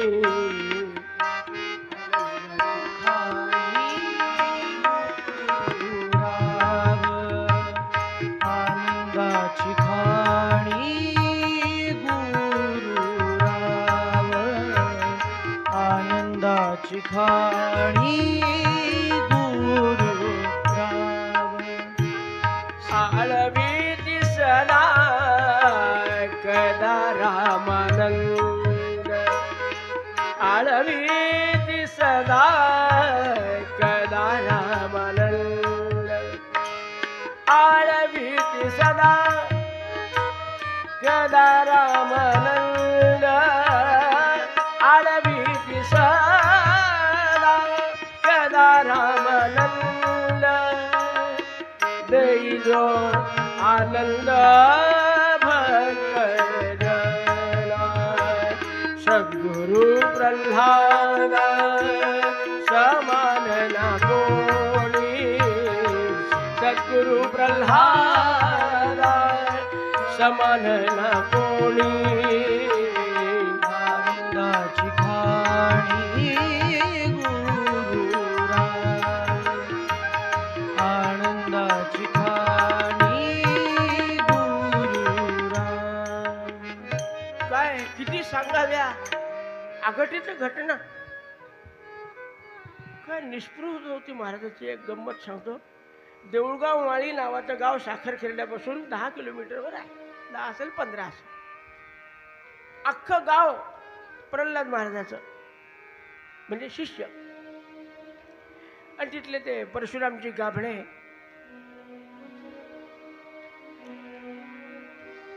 महाराजांना एकदा न्यायचं गुरुपौर्णिमेच्या आधी आषाढाच्या उत्सवात. आणि भागवत सप्ताह दशमस्कंद सांगायचे महाराज. रंगून 5-5 तास दशमस्कंद असायचं. सगुण चरित्र आहे, परम पवित्र आहे. सादर वर्णात तल्लीन होऊन रामात महाराजांचं भागवत खेड्यापाड्यातले सगळे शेकडो लोक येऊन बसायचे, ऐकायचे. परशुरामजीला आनंद वाटायचा. सेवा चालायची महाराजांची, उपासना चालायची. आजूबाजूचे लोक एक दिवस येऊन सेवा करून प्रसाद घेऊन महाराजांचा आशीर्वाद घेऊन जायचे. एक दिवशी परशुरामजीला वाटलं महाराज उद्या भागवताची सांगत आहे, खूप गायी आहेत आपल्याजवळ, तुम्हाला जी पसंत नाही. अरे रामानंद महाराजाजवळ आहे, असू द्या हो महाराज, मला घडू द्या ना. काय तुम्ही काहीच घेत नाही कधी. एक गाय द्यायची. मी सगळ्या गायी उद्या तुमच्या समोरून नेतो, तुम्हाला जी आवडेल त्या गाईला हात लावा, गाय तुम्हाला देईल. आता कोणाकडून घ्यायचं फार संताला जीवावर येतं पहा. कारण ज्याचं घ्यायचं असतं ना त्याला अनंतपट द्यायची यांना सवय असते. संत जे एवढं घेतात त्याच्या अनंतपट देतात.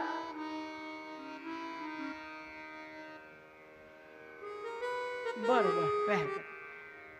महाराजांचं आसन असं ओट्यावर मांडलंय आणि गड्याला सांगितलं गायवाड्यातून सगळ्या गायी समोरून जाऊ द्या, हळूहळू जाऊ द्या. महाराजांना जी आवडेल, महाराज जिला हात लावतील ती गाय त्यांना द्यायची. किरण्याला पाठवून देऊ. काही काही गावं असे होते, हे देऊळगाव माळी आमचं सोनाटी, की गायी आटल्या, कडबा कमी पडला की महाराजांच्या काही न्यायच्या, आपल्या इथं सांभाळायच्या आणि व्याल्यावर आणून द्यायच्या. बरं ते त्याच गावात तसंच एक हे गाव. तर सगळ्या गायी समोरून चालल्या, चांगल्या चांगल्या गायी गेल्या. परशुरामजी म्हणले काय करावं, आता सगळे अशा तशा गायी राहिल्या. महाराजांनी अजून हात लावला नाही. एक गाय आली जी अत्यंत नाठाळ, कधी दूध देणार नाही, पाय उचलल्याशिवाय, शिंग हलवल्याशिवाय. आणि दुसरी गोष्ट अशी होती की ती स्वतःच दूध स्वतः पित होती. कोणत्या जन्मातली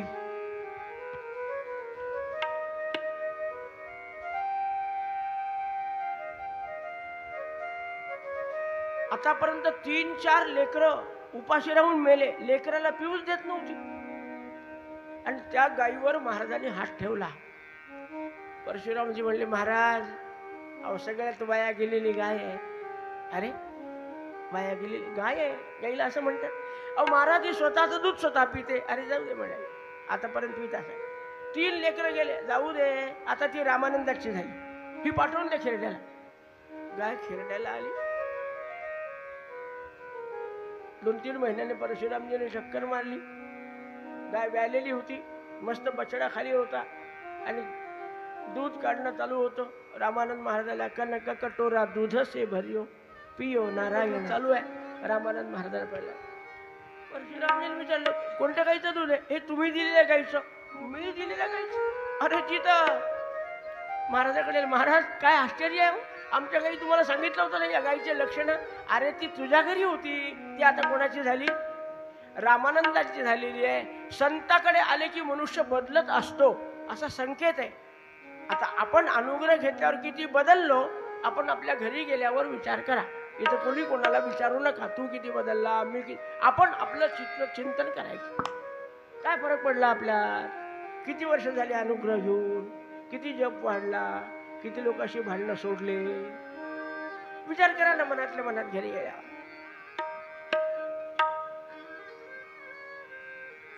महाराज म्हणले परशुरामजी एक लक्षात ठेवा,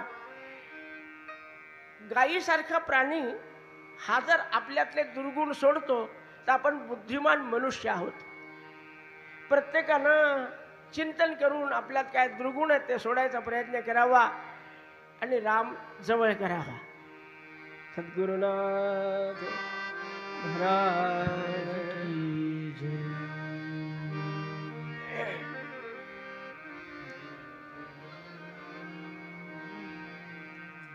या साखरखेड्यामध्ये एक दत्तोपंत हातडीकर नावाचे गृहस्थ.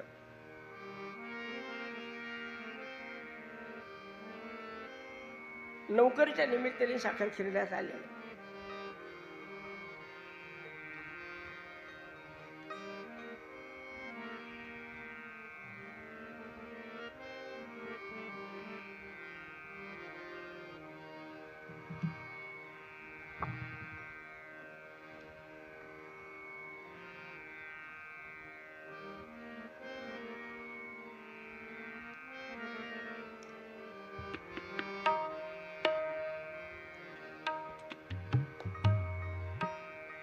एक्कावन्न सालातली गोष्ट आहे.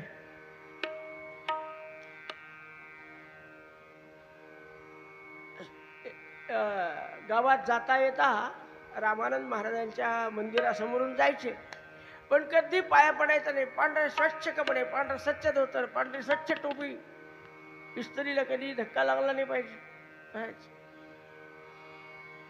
अमावस्येच्या घरी पौर्णिमा, काळा कुट्ट माणूस पण गोरी पान कपडे असं असायचं.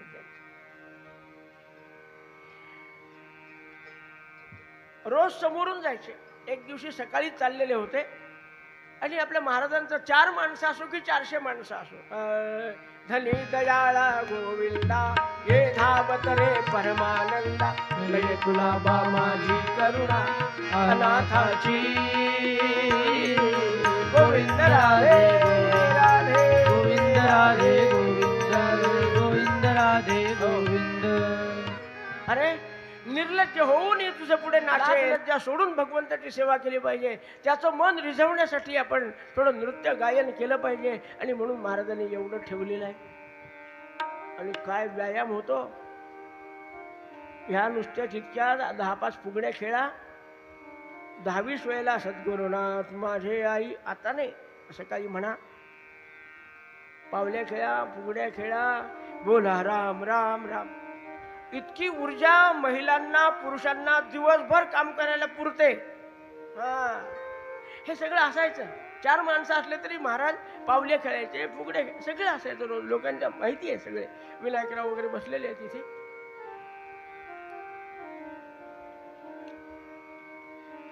तर तोपर्यंत म्हणायचे काय धिंगाणा लावला.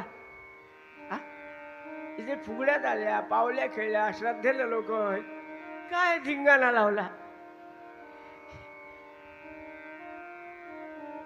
काय असतं पा माणसं असे असलेले वाया गेलेले की बायका चांगल्या नेतो देव त्यांना. म्हणजे ज्यांना बायका चांगल्या आहेत त्यांचे माणसं वाया गेलेले आहेत असा गैरसमज करून घेऊ नका. एक सामान्य नियम सांगितला की मनुष्य फटकाळ असला, तापट असला की बायको सात्विक असते. परमेश्वराला सगळ्यांचे प्रपंच चालवायचे हो. एखादाच असा असतो धन्यो गृहस्थाश्रम, पतीलाही आवड आहे पत्नीलाही आवड आहे असे असतात काही, पण ते अगदी बोटावर मोजासारखे. यांची बायको फार धार्मिक. हे म्हणाले सगळं धार्मिकतेचं गुत्त तुला देऊन टाकलं, काय करायचं ते कर. काकड्याला जाय, आकड्याला जाय, भिक्षा घाल,